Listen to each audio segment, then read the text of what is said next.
Hello guys, in today's video I'm gonna show you how to change your country and region on your account on Pinterest, easy and quick.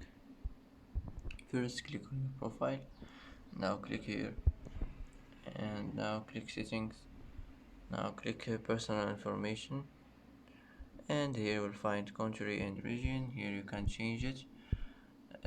Select any country here or region, and that's it. That's how to change your country and region on your account on Pinterest, easy and quick. And that's it for today's video. If you like this video, don't forget to like and don't forget to subscribe. I hope this video is helpful for you, and thanks for watching till the end, and see you in the next video.